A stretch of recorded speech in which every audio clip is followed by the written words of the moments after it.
dear, welcome to Direct News.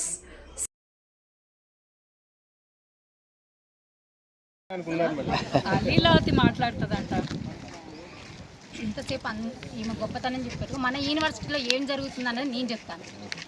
మహిళలకు సావిత్రిబాయి విగ్రహం పెట్టుకోరు, అలా పెట్టారు. కానీ మహిళలకి హాస్టల్లో పోయిన సమ్మర్లో మేము చదువుకుంటాం అనేసి షెల్టర్ ఇవ్వమంటే ఇవ్వలేదు. నివాళులు అర్పించే అర్హత ఉందా ఈ మన సురవరం ప్రతాపరెడ్డి యూనివర్సిటీలో? మహిళలు ఎంతమంది గర్ల్స్ హాస్టల్లో ఉంటామనేసి రిక్వెస్ట్ చేశారు. రిక్వెస్ట్ చేసినా కానీ పట్టించుకోకుండా నీళ్ళు ఆఫ్ చేశారు, తాగటానికి నీళ్ళు బంద్ చేశారు, మళ్ళీ వాష్రూమ్లో నీళ్ళు బంద్ చేశారు. ఇదంతా సావిత్రిబాయి పూలే గొప్పతనం ఏడుంది ఆడ? ఇది యూనివర్సిటీగా చదువుకోవటానికి వచ్చిన చదువుకుంటామన్నాం, కోచింగ్కి పోతామన్నాం, అంత రిక్వెస్ట్ చేశారు. అయినా అంత నీచంగా దిగజారారు. డబ్బులు ఇస్తారు కదా వాళ్ళకి కూడా యూనివర్సిటీ పోషించడానికి. మరే అలాంటప్పుడు నీళ్ళు బంద్ చేశారు. నీళ్ళు బంద్ చేసి అప్పుడెప్పుడో చేసింది ఆమె. ఎంత ఫైట్ చేశారు అమ్మాయిలు, కానీ బాయ్స్కి ఇచ్చారు షెల్టర్, అమ్మాయిలకి ఎందుకు ఇవ్వలేదు? ఇగో మధ్యరాత్రి కూడా పోవాల్సిందనేసి బలవంతంగా ఎల్లగొట్టారు. ఎల్లగొట్టారంటే ఇక్కడ దౌర్జన్యం ఎక్కువైతుంది. స్త్రీలకు స్వేచ్ఛ లేదు, అసలు చదువుకుంటాము మాకు షెల్టర్ అంటేనే ఉండకోకుండా ఎల్లగొట్టారు హాస్టల్లో. ఇది కాదంటే చెప్పండి, ఎవరన్నా కాదంటారు?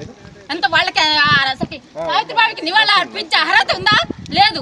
ఇలాంటి ఖండించకపోతే బాయ్స్ ఎందుకు మాకు ఇచ్చారు, మాకు అవసరం లేదు అనేసి వాళ్ళ జాగాలు వాళ్ళు ఉన్నారు. కొంతమంది అమ్మాయిలు తినడానికి హాస్టల్లో ఉండటానికి డబ్బులు లేక ఎంత రిక్వెస్ట్ చేశారు.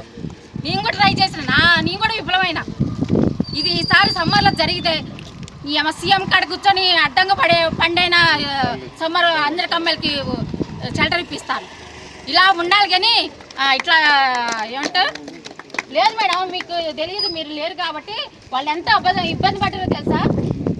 నేను ఒక్కడే ఇప్పించిన, అసలు ఆడ మంచిగా ఉంటుందో తెలియదు కానీ వాళ్ళు అక్క ఏదో ఒకటి ఇప్పి అనేసి అంటే మరి ఇది న్యాయమా? ఇప్పుడే అవసరం అసలుకి. పుట్టప్పుడు పూలు మాలేసి గొప్పలు చెప్పుకుంటే నాకేం అవసరం? నా పేరు లీలావతి చీకూరి, విన్నపం ఒక పోరాట ఎన్జిఓ ఉంది. దాని ద్వారా నాకు స్త్రీ పక్షపాతం అని ఉంటుంది. అలానే మగవాళ్ళని నేను తక్కువ చేసి మాట్లాడను. నా ఎన్జిఓ ద్వారా, నా జర్నలిజం స్టూడెంట్స్ ద్వారా మేము ప్రశ్నించే హక్కు మాకుంది కాబట్టి మేము ప్రశ్నిస్తూనే ఉంటాం. సమస్య వస్తే మా journalism first year second year కూడా అందరూ మేము మీకు సపోర్ట్ ఉంటాం అనేసి కోరుతున్నాం. థ్యాంక్ యూ ఈ అవకాశం ఇచ్చినందుకు.